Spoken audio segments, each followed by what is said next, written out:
DCW Hall of Fame. And please help me welcome our inductee that's going to be doing the honors. Ladies and gentlemen, please welcome, with the induction, DCW Chairman, Mr. David Klein.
How's everybody feeling tonight?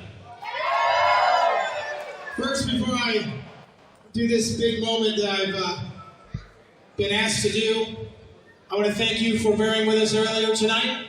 We did have a serious situation backstage. It was handled, and we're ready to go for the rest of the night. I just want to thank you for bearing with us with that. Now, I've been asked to induct someone that's been with DCW since day one. When I first met this gentleman, his name was Twisted Youth, and that was in 2003. Then he became the ZAC CONNER. We've had our battles up and down the road.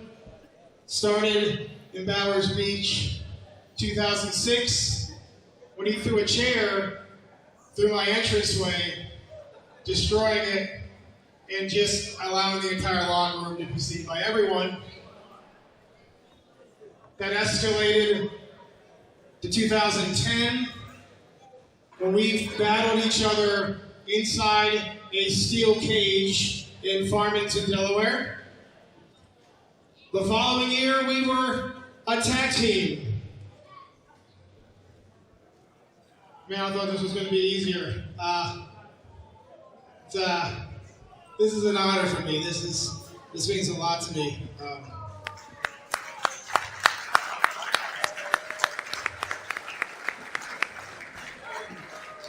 When I bought DCW in 2009,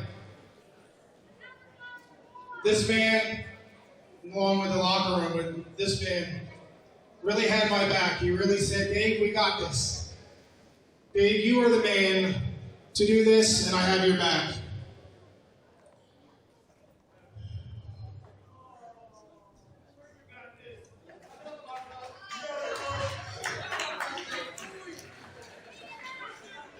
He's helped me backstage with a lot of stuff over the years, and I couldn't have done it along with my crew, but I really enjoyed having him by my side like a brother, including at my wedding, where he could have promo on me in the middle of my reception.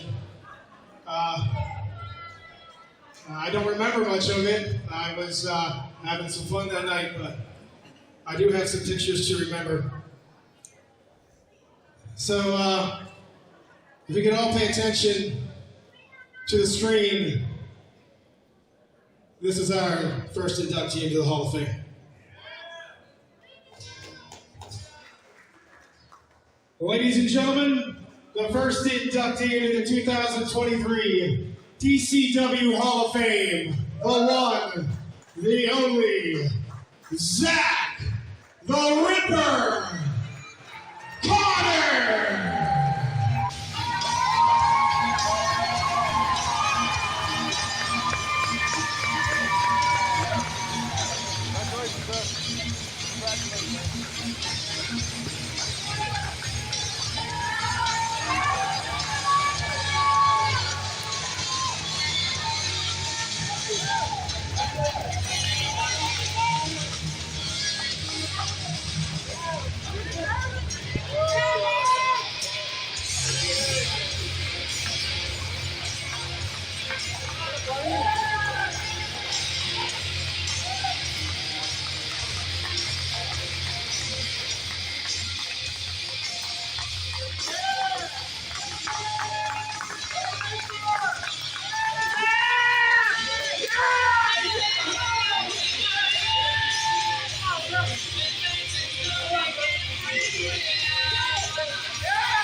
ZAC the Ripper Connor, the first inductee into the 2023 Hall of Fame class of Dynamite Championship Wrestling. And as Dave and ZAC embraced in the ring, you can tell it was hard for Dave to get through that. He was getting very emotional, and rightfully so. Now let's go back to the ring.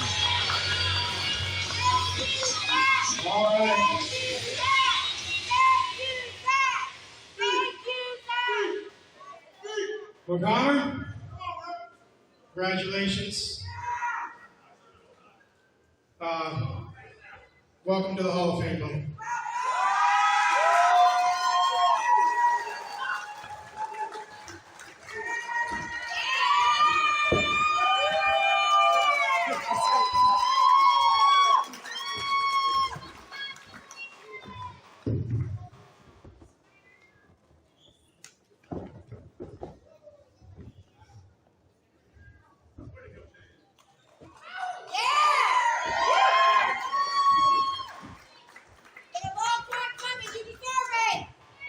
Thank you. So let me just start this off by saying that this is the hardest thing I've ever had to do in this business. You see, for 20 years, I came out here and I told stories and I made fun of you or I made fun of myself or other wrestlers, but it was always within a character. And believe it or not, I don't like to talk about myself, the person. So this is tough because I've been asked to do nothing but that. So I didn't write a speech. I told my girlfriend that I started to write a thank you list, and it got so long that I just figured I would do what I've done for 20 years in this ring and just shoot from the hip, right off the fly. Whatever comes out, comes out.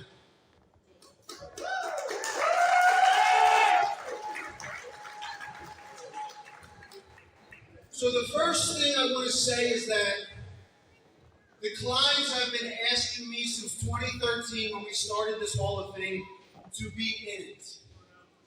And at the time, I wasn't done. I had a lot more stories to tell. And over the course of the next decade, injury after injury, contract opportunity after contract opportunity taken away due to injuries, due to a broken back, due to a pituitary gland tumor, due to multiple ACL tears. But the fact of the matter is, all of those things that happened didn't deter my story from being written the way I wanted it to get into the Hall of Fame. All of those things are one of the reasons why I'm in the Hall of Fame here tonight. So when David Klein came to me almost 2 years ago now in front of each and every one of you and said, will you be the president of Dynamite Championship Wrestling? And I said, hell yeah, of course. Not for me, not for a pay raise, but because of you guys. You guys are the ones, yeah, clap. You guys are the ones, you're the reason why we set this ring up. You're the reason why we hire photographers and security and we bring the wrestlers in and we set this up. We wouldn't do it without you guys. So when he asked me to be president, I said, hell yeah, because I knew in the back of my head, my days in here were done. But I couldn't come to grips with that. So after almost 2 years of being the president, they once again came to me and asked me to take my seat into the Hall of Fame. And I said yes, because at this point, in 2023, I am at complete peace with the fact that I can never do what I did in this ring for 20 years ever again. And I'm not going to be one of those guys that comes out and has garbage matches and just fights around the arena and tries to steal all your money. Yeah, I'm not going to do that. I'm not that kind of guy. I made a career of kicking ass and busting ass, as you saw some of that in the video. And there's no way I'm ever going to half-ass a goddamn thing.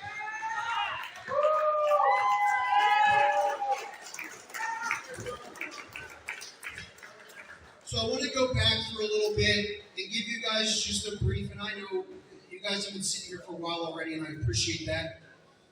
I want to go back because as a 3-year-old, 4-year-old, I can recall finding a VHS tape of Saturday Night Live, but after some of the episodes of Saturday Night Live, there was this crazy flower shop on there, and I'm watching it as a kid, and I have these brief glimpses of the memory, and of course on Peacock and the WWE Network, I've been able to solidify these memories.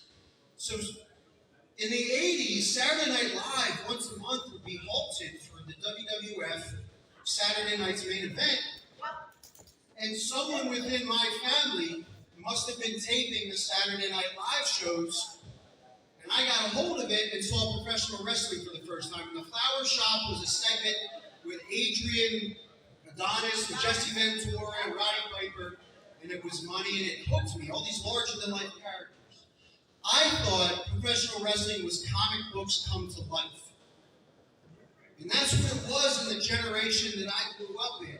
And my parents, although never fans of professional wrestling, never discouraged me from it. They just always wanted me to do better for myself so that if the day came like today, I'd have something else to fall back on. And I cannot thank them enough. I am so thankful that my parents are here tonight. My dad, my stepmom, Kim, my mom, my stepdad, Mike, thank you so much for showing up here tonight.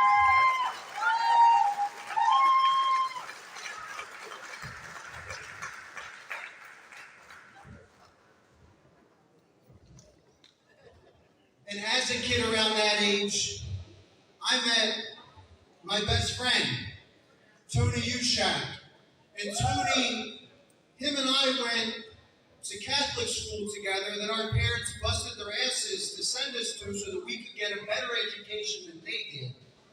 And while there, we became best friends, bonding over things like professional wrestling, like comic books. And while in school, in the 6th grade, we had a teacher, Miss Harris, who's here tonight. My 6th grade teacher, Miss Harris. So Miss Harris worked at this Catholic school, but she was one of the first teachers who was not a nun. To Tony and I, who, by the way, is sitting right here, thank you, Tony. To Tony and I, it was the coolest thing in the world because all the nuns would take our comic books, they would take our toys, they would take our Game Boys. But Miss Harris, she said, I'm not going to take it, just put it away until recess.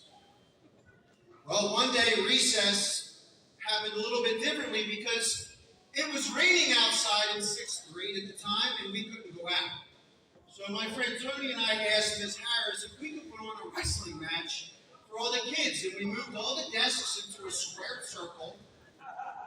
And the rest of the classmates became the ropes and we would run and bounce off them and probably put on the worst act, probably the best ever actually, that we've ever done.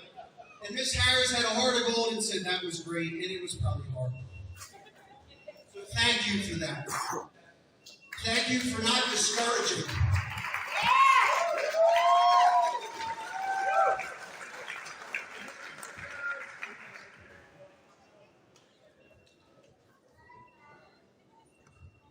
When I graduated high school, literally the night of graduation, I rushed home and I rushed to bed. Because the next morning I was going to be driving down to Blackbird Landing in Smyrna, Delaware to train with the machine Jeff Rocker to finally become a professional wrestler.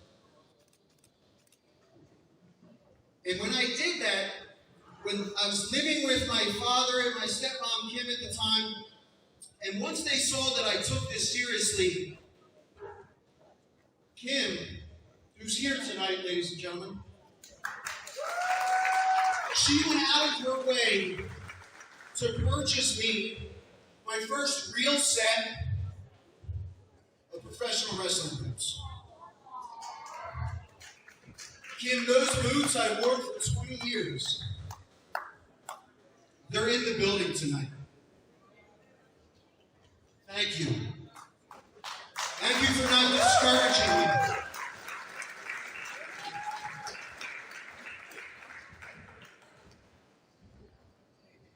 I spent a lot of my young years in front of a lot of you being an absolute prick, like Sonny Dean's sister. She's not the prick, I was the prick. And I've said this before, but like, you guys let me grow and become a man in front of you.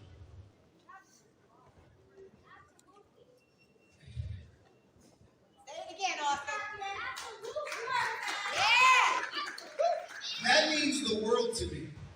Because when relationships fail, when friendships go awry, when you lose careers, the one thing I had for those 20 years was you guys and everybody in the back. And when people ask, why do you do this? Why do you come out in front of a couple hundred people and break your body, literally? It's because sometimes these are the only people I have.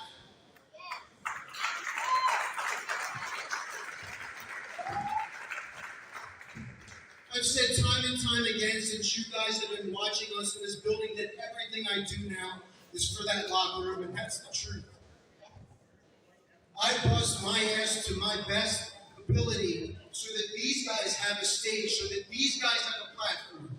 You've already seen some of them already go off to AEW, to WWE. It'll continue happening as long as you guys keep showing up to support the next generation.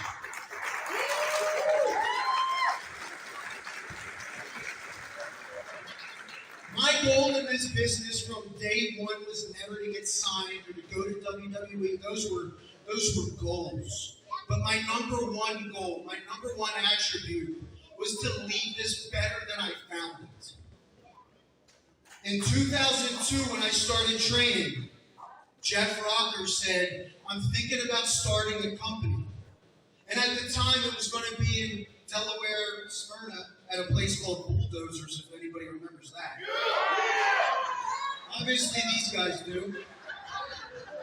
And it was going to be Mid-Atlantic Championship Wrestling. Now, I told Jeff that's probably a bad idea because, one, that's copyrighted. So what became of that was Jeff met Sean Hardy and Steve Grossman. And together, the three of them started what would be Delaware Championship Wrestling. As the first official student of Jeff Rocker's DCW school, that's where I met Chris Wilde.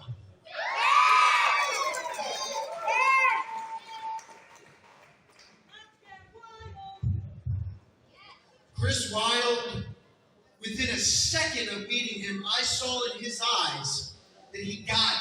He understood the same things I understood. He saw that the other students that were around, hey, they might be good people, but they just weren't going to cut the mustard. But a guy like Chris Wilde can cut the mustard. A guy like ZAC is going to cut the mustard. And when this company got off the ground in JW's in 2003, Chris Wilde and ZAC CONNER were the two guys pegged by PWI Magazine, Pro Wrestling Illustrated, to be the next generation of talent to take over the indie scene.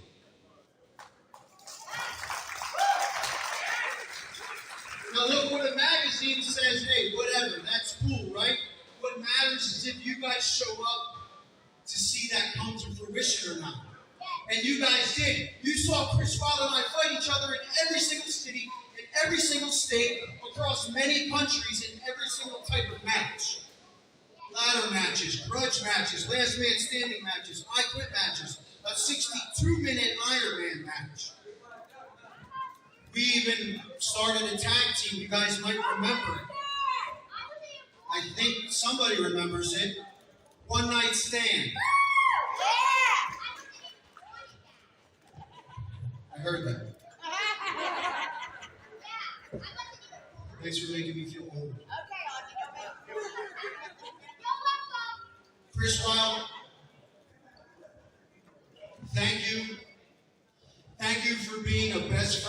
this business. Thank you for being a best friend in real life. Thank you for being the best tag team partner I ever had. Thank you for being the best opponent I've ever had. Thank you, Chris Waddle.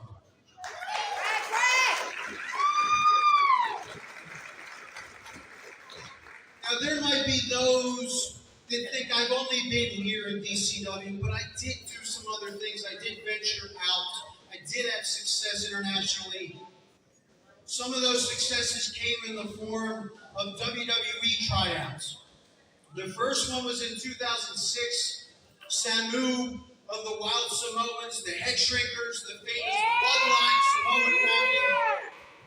Samu picked Chris Waddle and myself right up and brought us to WWE and gave us tryouts in front of Michael Cole, in front of Batista, in front of Arn Anderson, and a host of others. Now, I'm not bragging. Again, I'm just trying to tell stories from my career. And I will tell you that no matter how many times I competed in the WWE ring, it never, ever stood a chance to what it feels like to compete in front of you guys.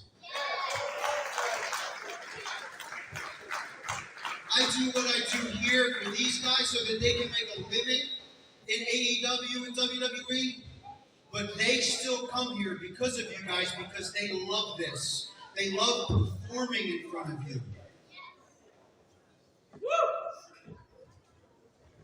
So today's March 25th, 2023. 20 years since DCW started, 20 years since the career of ZAC the Ripper Connor began. So I find it only fitting that as of midnight tonight, I will officially be retired from in-ring competition and from professional wrestling entirely.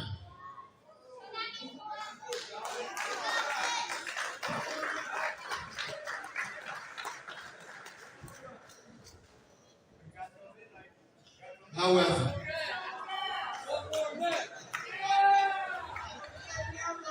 see, I mentioned that 20 years ago I was the first student in the DCW school. I think it's time we bring the DCW school back.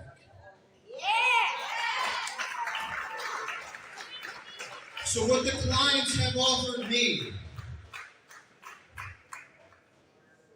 is that we are going to restart the DCW Pro Wrestling Academy.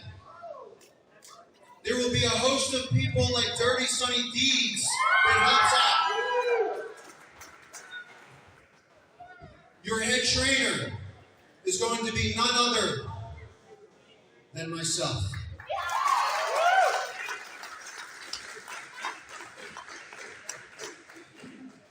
I feel that at this point in my career, this point in my life, the best way that I can give back is from the ground up.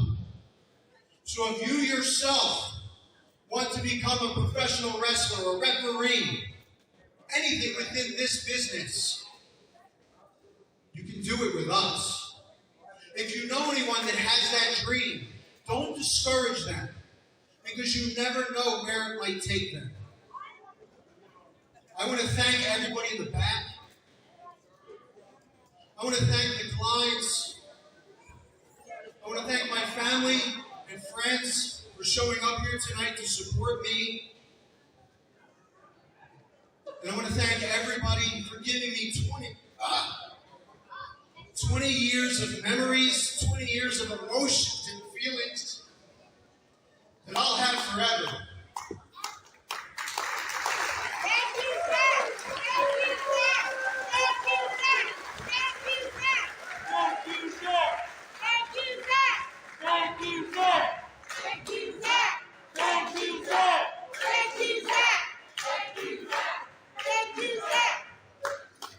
You're welcome, but more importantly, thank you. So before we call it a career, there's a steel chain dog collar match tonight. And if anybody knows a thing or two about steel chain dog collar matches, it's the Ripper. So one more time, one final time, I will be the special enforcer. And I will let everything go, and there will be violence. Now hit.